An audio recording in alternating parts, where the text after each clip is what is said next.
जय राधा माधव कुंज बिहारी, जय राधा माधव कुंज बिहारी, जय गोपी जना वल्लभ गिरिवरधारी,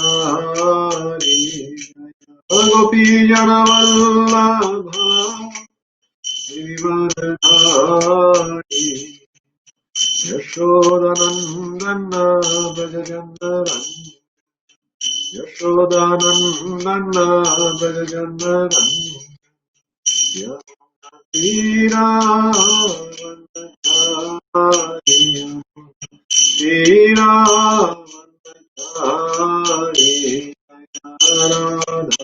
माधव कुंज बिहारी, राधा माधव कुंज बिहारी, कृष्णा रे कृष्णा कृष्णा कृष्णा हरे हरे, हरे राम राम राम हरे हरे, हरे कृष्णा कृष्णा कृष्णा हरे हरे, हरे राम राम राम हरे हरे, हरे कृष्णा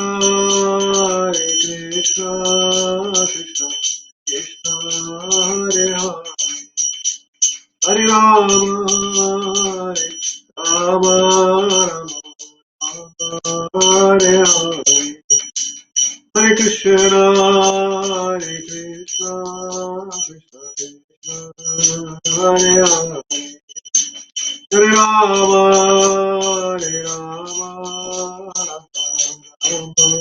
हरे हरे, जय राधा गिरिधारी राधा हरि राधा, जय जगन्नाथ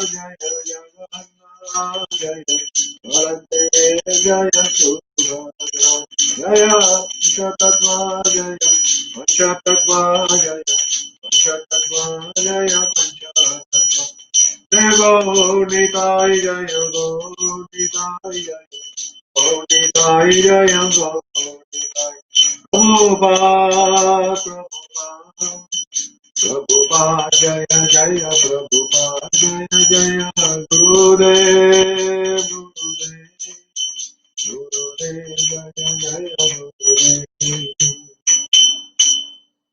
जय श्रीपाद परमहंस परिवेश जय, अष्टोत्तर शतश्री ऐसी भक्ति वेदांत स्वामी श्रील प्रभुपाद की जय, अनंत कोटि वैष्णव वृंद की जय, नामचारी श्री हरिदास ठाकुर की जय, प्रेम से कहो श्री कृष्ण चैतन्य प्रभु नित्यानंद, श्री अद्वैत गदाधर श्रीवासादि गौर भक्त वृंद की जय, श्री श्री राधा श्याम सुंदर जी की जय, श्री श्री राधा गिरिधारी भगवान की जय, श्री श्री जगन्नाथ बलदेव सुभद्रा मैया की जय, श्री गौर निताय की जय, निताय गौर प्रेमानंदे हरि हरि बोल। All glories to the assembled devotees, Hare Krishna. All glories to the assembled devotees, Hare Krishna. All glories to the assembled devotees, Hare Krishna. All glories to the lotus feet of Sri Guru and Sri Gauranga. All glories to Srila Prabhupada. All glories to Srila Gurudev. Om Namo Bhagavate Vasudevaya. Om Namo Bhagavate Vasudevaya. Om Namo Bhagavate Vasudevaya. Narayanam namaskritya naram chaiva narottamam devim saraswatim vyasam tato jayam udirayet नष्टप्रायेष्वभद्रेषु नित्यं भागवत सेवया भगवते उत्तमश्लोके भक्तिर्भवति नैष्ठिकी। Jagannatha Srimad Bhagavatam ki jai, Krishna Bhagwan ki jai, Nitai Gaur Premanande, Hari Hari. Hare Krishna and welcome to another session of our evening Krishna Katha. Today we will continue hearing and discussing the sequence of events that happened after Kamsa.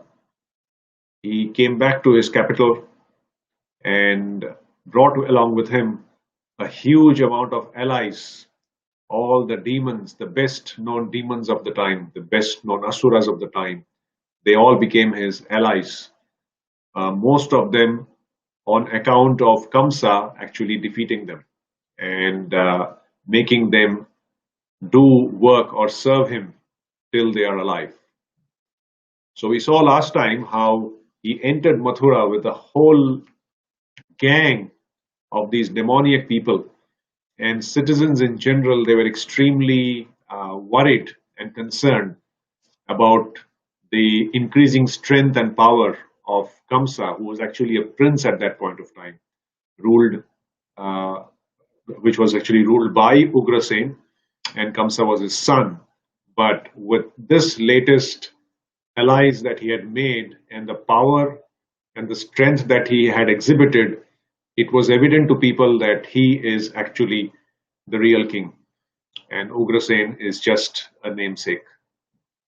So this is where we last time left off, and we will continue and see how the things unfold from this point of time.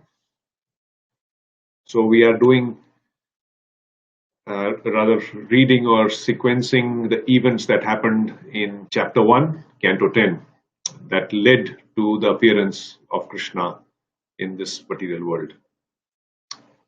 So while all this was going on in Mathura, in Vrindavan, it was a very prosperous place, and we saw how Nanda was obviously crowned the king, in spite of him being the middle of the 5 sons of the previous king. And he ruled very well. Vrindavan was extremely prosperous, but internally, Nanda Maharaj and Yashoda, they always had a feeling of sadness in them. So their rule was good, the citizens were happy, but they themselves had a feeling of incompleteness. And because of the sadness that they experienced, even the citizens of Vrindavan, although they had nothing lacking in them, but because they saw their king or they sensed their king being sad all the time, they also experienced that consciousness of being sad. It is said that actually in Vrindavan, it is the consciousness amongst the inhabitants of Vrindavan is called a shared consciousness. So if something is affecting one person there, one devotee there, then other devotees, they automatically can sense that, or they develop a similar kind of consciousness, and together they help each other, cooperate with each other, and try to serve the Supreme Lord in the best possible way. So Vrindavan consciousness is also referred to as the shared consciousness. So Brajavasis, when they saw or when they realized that their king was sad, they also started taking up vows. They started performing sacrifices. And they also knew that Maharaj Nanda just didn't want an ordinary son. He just didn't want any son. He wanted a son who was not under the laws of karma, but who actually controls karma. So it was not an ordinary child that could have fulfilled that desire of Vasudev, of Nanda Maharaj.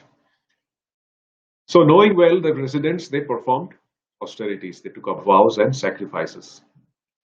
And Nanda, while he was in that state of experiencing some amount of sadness, he used to visualize a dark, beautiful child with petal-like eyes, and it was not his own concocted ideas or thoughts. He actually, um, began to feel that that vision that he had of this child was not his own thoughts, but it was kind of put into his mind by some higher authority. He could feel that, and that feeling itself made him blissful whenever he got those thoughts or whenever he had those visions. So when he had those visions, he knew that there's something good is going to happen. So he told his wife Yashoda that together they should perform some austerities. Why? So that they can serve the Lord and please Him. So one thing we understand from here, from both from the Vrajavasis and from the decision uh, Nanda Maharaj took with Mother Yashoda, is that the best way to serve the Lord, to please Him, is to perform some voluntary austerity. So what did they do? They jointly underwent a severe austerity for a year by observing the Dwadashi vow, both of them collectively. So for 1 year, they did that. So the lesson for us to learn here is, doesn't matter, we don't have to wait for realizing that we are in distress or for waiting for miseries to overcome us. Whenever we feel the need to please the Supreme Lord, we should voluntarily take up some austerity. And austerity does not mean we have to follow exactly what Nanda Maharaj did. But for us, in current situation, chanting extra rounds is an austerity. Reading Prabhupada's books daily is an austerity. And talking about reading Prabhupada's books, this week, for all of you who are listening and would be listening later on, this week we devotees in Auckland are observing the Shravanam week, which was given to devotees all over the world as an initiative from the Ministry of Education in ISKCON. So we are trying to collectively meet each other on Zoom, considering it's not easy to meet face to face with the current situation. So we meet each other on Zoom and we collectively read from Srila Prabhupada's books. So yesterday we started the first day by reading from Srimad Bhagavatam, the prayers of Kunti Maharani, and tomorrow we will continue that reading. So those of you who couldn't join yesterday, please do join in tomorrow at 7:30 to 8:15 in the evening. We will be sending out a Zoom invite, and please feel free to read. The whole idea being that we develop the habit of reading every day Srila Prabhupada books. So for us, even reading a book every day or reading a little bit of scriptures from Prabhupada's books is an austerity. But why do we do that? To please the Supreme Lord. So all this when all this was happening in Vrindavan, back to Kamsa, where he by the way, would you know what's the name? What does the name Kamsa mean? The name Kamsa means to destroy. To destroy. So while Kamsa was strong and he had this alliance with all these demoniac personalities, that is the time Garga Muni came up with this proposal of the marriage between Vasudev and Devaki. Devaki was, as we have seen, Maharaj Devak's daughter, and Vasudev was the ruler, was a king in his own right. And this marriage between the Vasudev was Surasen's son, as we saw it, from Vrishni dynasty, and Devaki was from the Ugrasen's dynasty, which is the Bhoja dynasty. So these two dynasties were one of the most powerful dynasties at that point of time.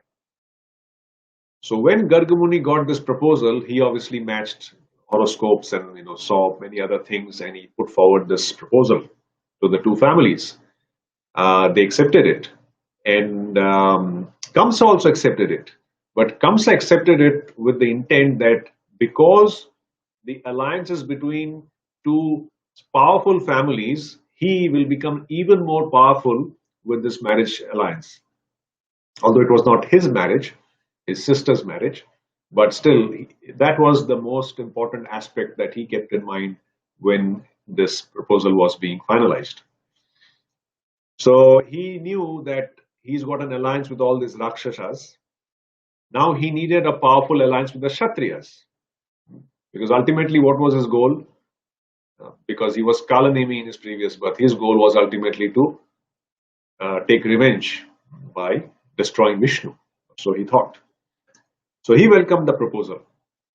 And although Kamsa was very cruel, demoniac, very angry personality, he somehow or the other had a very soft corner for his sister, Devaki. He was very, very affectionate towards her.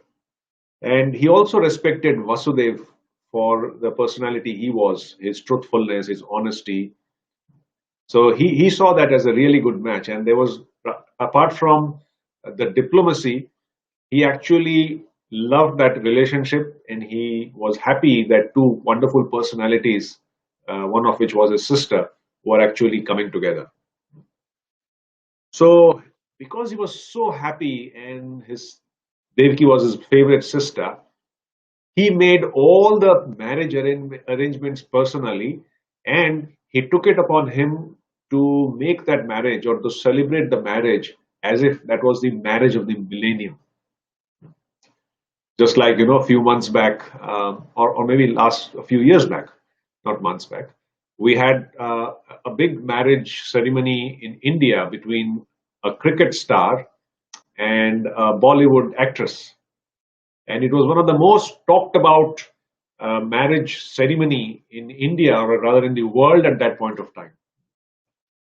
So similarly, this marriage, in terms of preparations, in terms of all the decorations, the way things were planned, it was supposed to be a majestic marriage. The citizens, they would have never seen such celebrations ever in their life.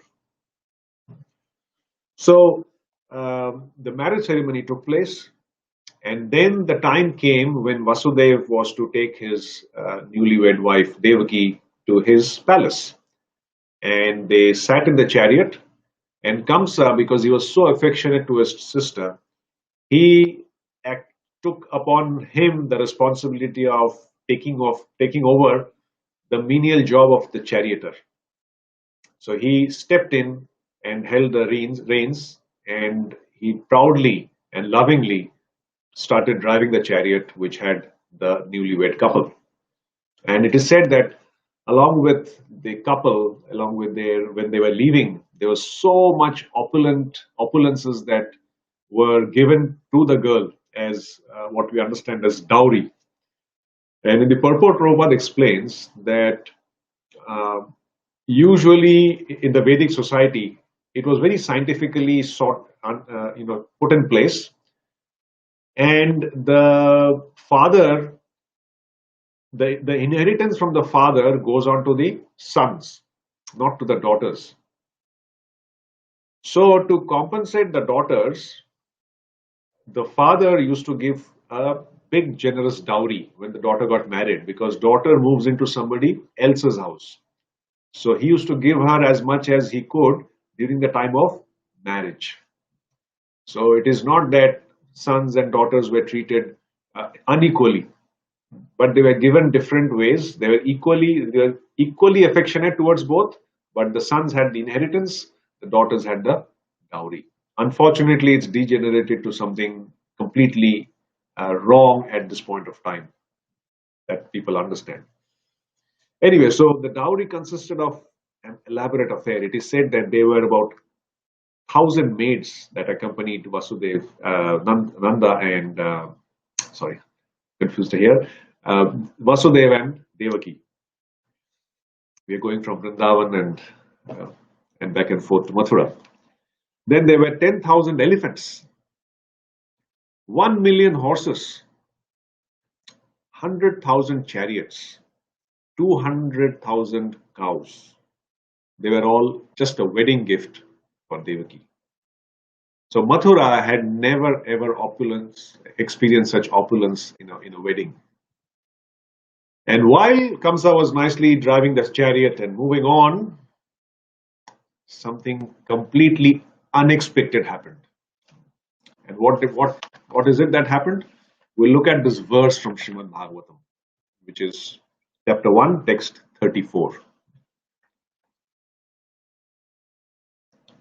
Pati pragrahinam kamsam abhasyaha sarirava asyastvam ashtamo garbho hantayam vahase abudha. Translation and purport by Srila Prabhupada. Prabhupada ki jai. While Kamsa, controlling the reins of the horses, was driving the chariot along the way, an unembodied voice addressed him. You foolish rascal! The 8th child of the woman you are carrying will kill you. Purport. The omen spoke of Ashtamo Garbha, referring to the 8th pregnancy, but did not clearly say whether the child was to be a son or a daughter. Even if Kamsa were to see that the 8th child of Devaki was a daughter, he should have no doubt that the 8th child was to kill him. According to the Vishwakosha dictionary, the word Garbha means embryo and also Arbhaka or child. So Garbha means embryo, it also means Arbhaka or child.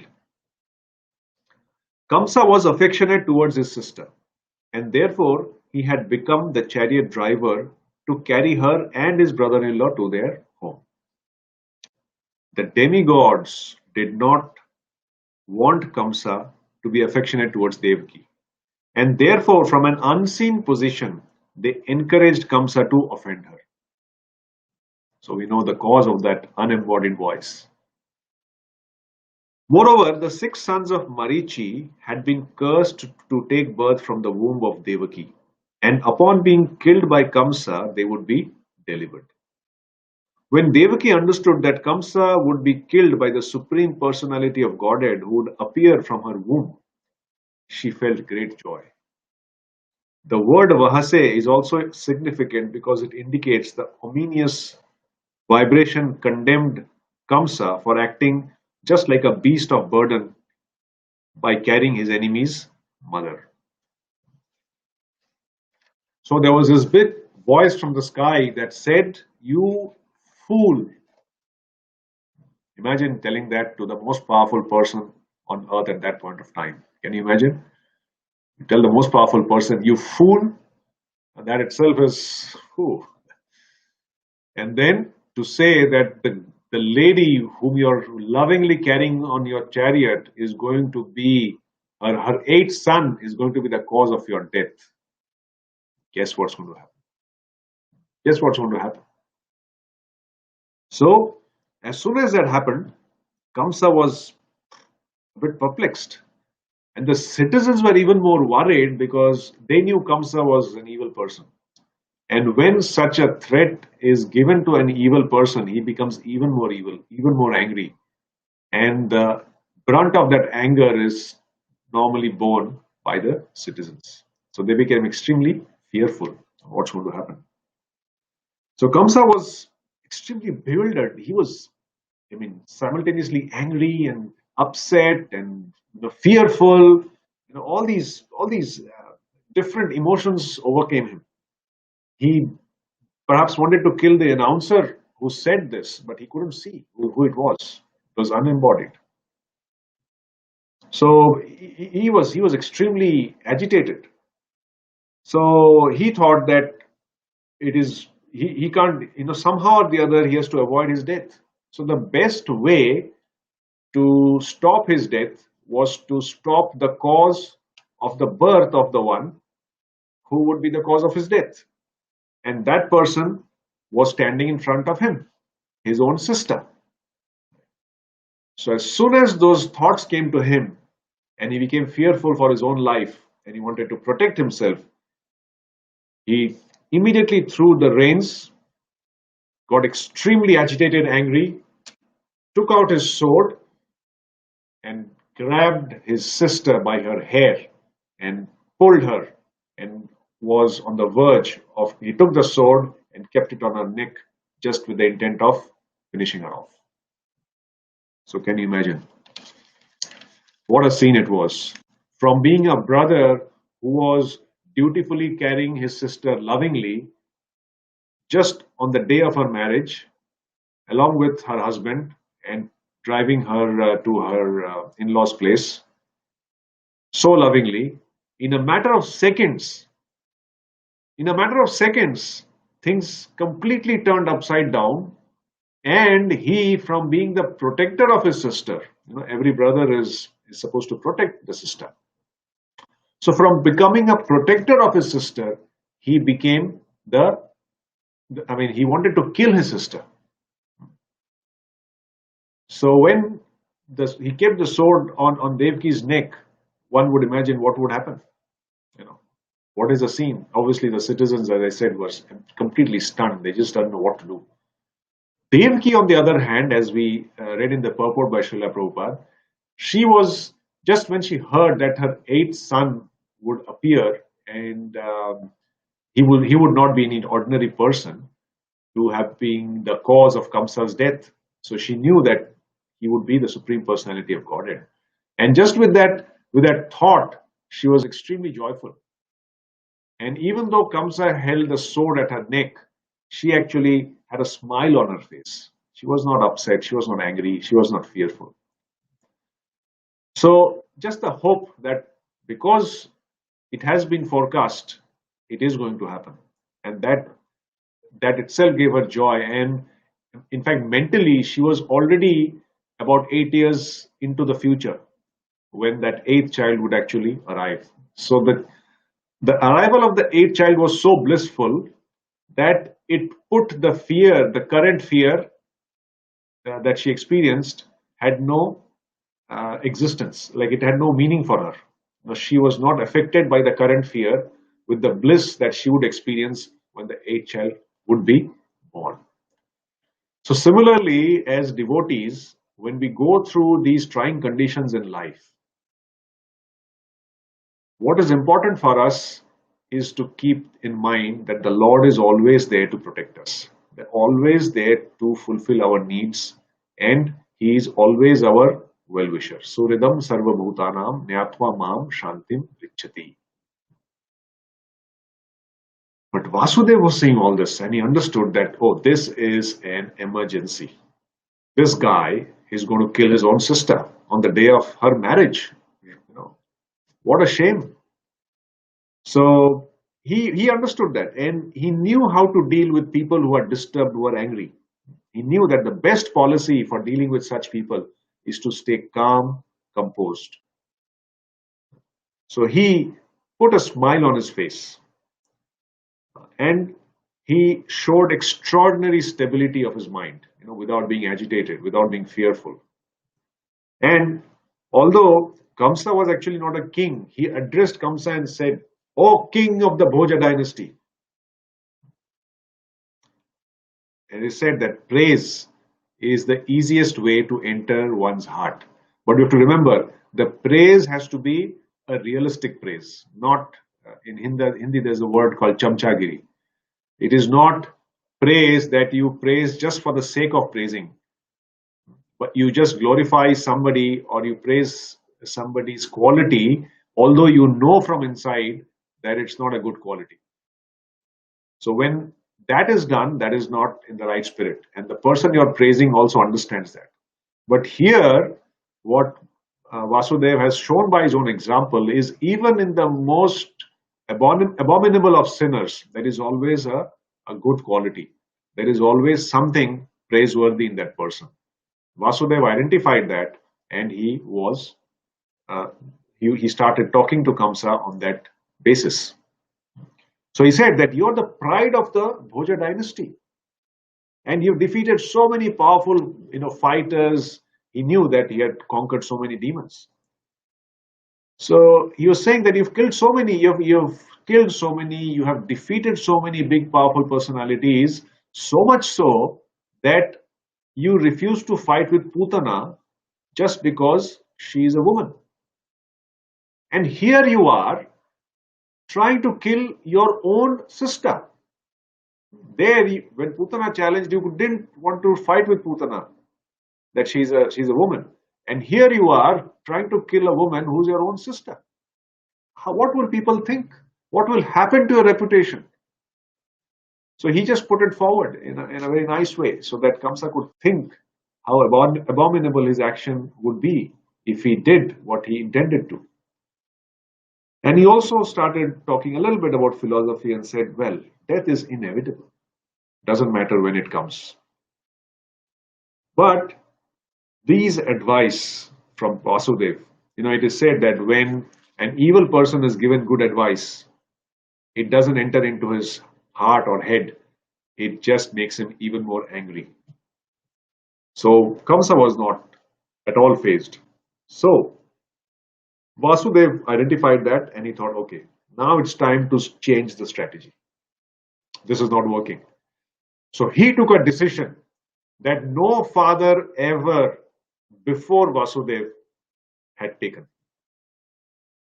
He decided that Kamsa's fear was from the child of Devaki. So he told Kamsa that you have nothing to fear from Devaki, so you should just leave her as she is. The harm that has been predicted to you is from her child, in fact, her eighth child. So I promise that I will personally deliver all the children that Devaki gives birth to.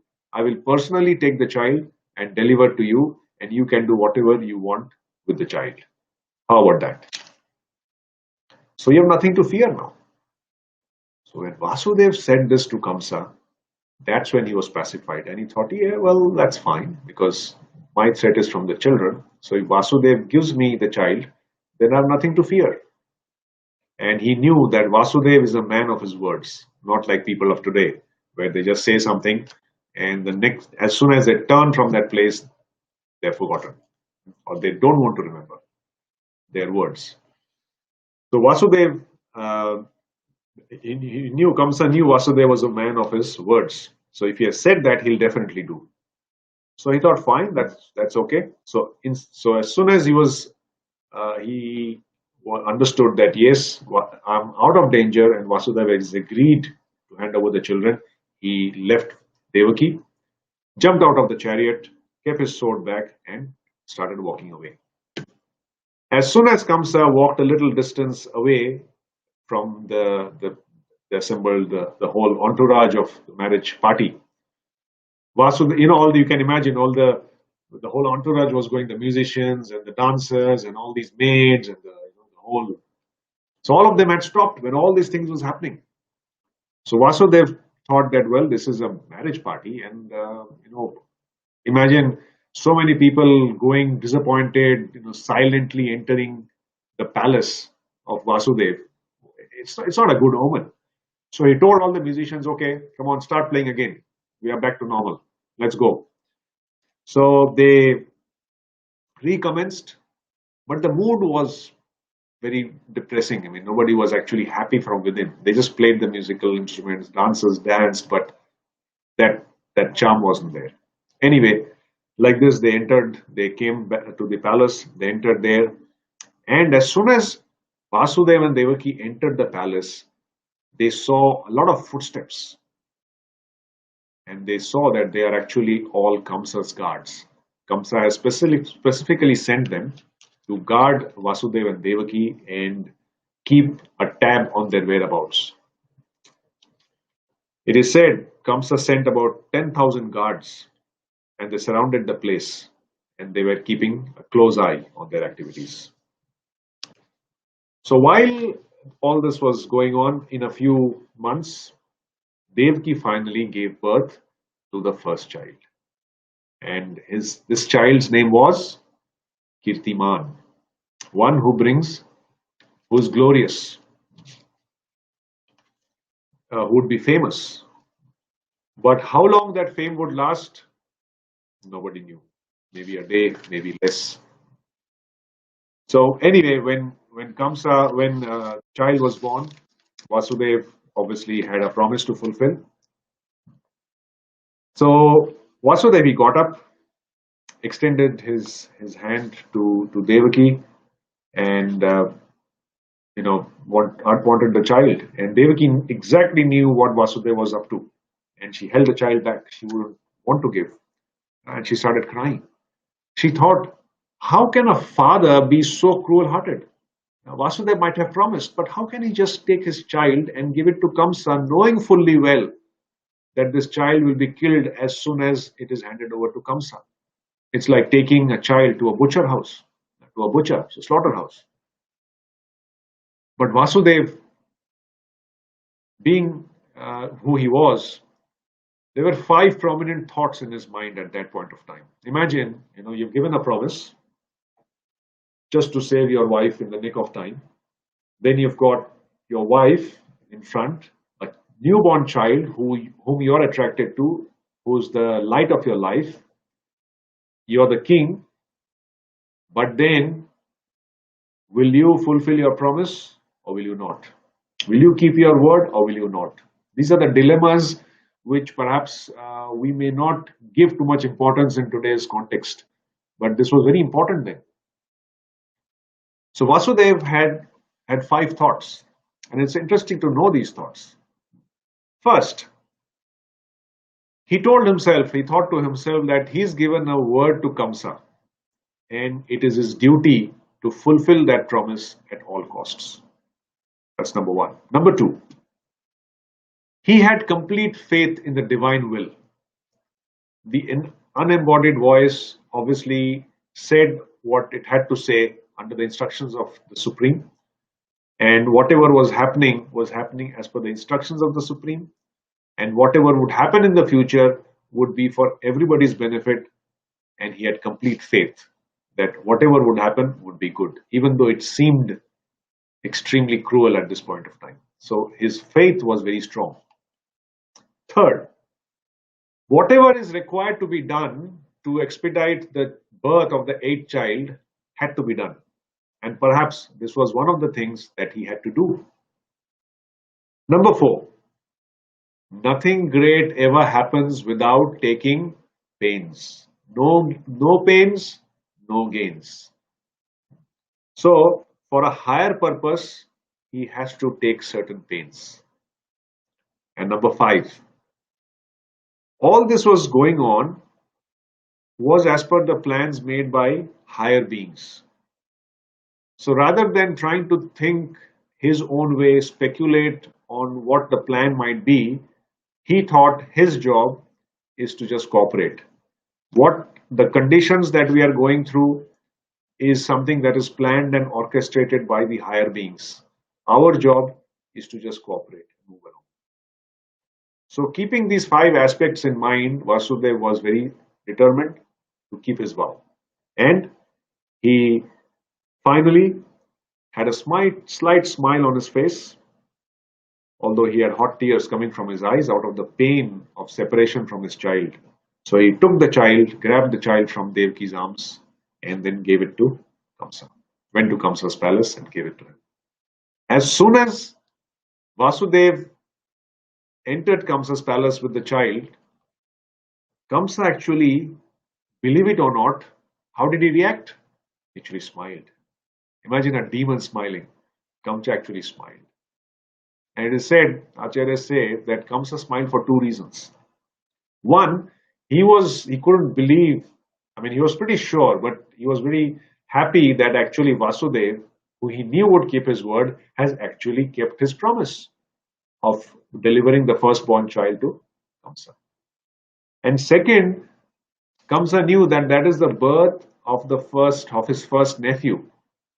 So just seeing the child, adorable child, made him very happy. And he was quite thrilled at the expressions of the child. Any newborn child who's throwing his arms and legs, it's a wonderful sight to watch. So he actually forgot his anger and forgot his fear. And he just told Vasudev, no, no, you take this child. This child, I have nothing to fear from this child. It's the eighth child is going to kill me. So you take him away. Vasudev was stunned. How can a demon become merciful? How come he's so happy? How come he's smiling? And although he was happy that this has happened, but like when you expect a bad from a bad person, and sometimes he is really behaving very nicely, how do you reckon? How do you feel? There must be some catch. There must be something. So Vasudev thought that Kamsa cannot be trusted. Although he is releasing the child now, he could not. So he went back to Devaki, and Devaki thought, wow, my brother, he may be bad, but he still has a heart of gold that he's let this child go. And they were extremely happy. But is this happiness going to continue for long? How long lived or short lived was this? We will see next time, same day, and continue the story. Before we leave, just a few important lessons that we touched upon today. First is the Vrindavan consciousness, or the consciousness of devotees, is called a shared consciousness. And that's why there is this feeling of compassion for each other. There is this feeling of cooperation amongst each other to serve the Supreme Personality of Godhead. Not in competition to prove anything to each other, but in our interest to cooperate with each other. So Vrindavan consciousness is shared consciousness. That's number one. Number two, when we want to serve and please the Lord, we need to take up voluntary austerities. There is no shortcut for it. Ultimately, we have to please the Lord. Number three, when any living entity perceives a threat of death, that is, life is in danger, he can go to any extent. He can become from protector to a terminator. He can become from a loving brother to a killer. And that is the nature of this material world, where relationships change when situations change. It's not permanent. And number four, demons can never be trusted. They can change any point of time. And it is also important to know that to deal with angry and disturbed people, not with anger, but with a calm and composed mind. And when required, change your strategy. So these are very nice management lessons that we learned from Vasudev, and the 5 thoughts that came to him before he took that one of the most difficult decisions of his life. So these incidents are not just stories. These are incidents that make us think, make us relate to things that are happening in our life, and to see the solutions that these personalities have used in those circumstances, and see whether we can learn from them and use similar strategies in our life to make our life more meaningful, make our life more peaceful and content, so that we are able to devote much of our time in the service of the Lord and perform some voluntary austerities. Srimad Bhagavatam ki jai, Srila Prabhupada ki jai, Nitai Gaur Premanande, Hari Hari Bol. Thank you very much. Hare Krishna.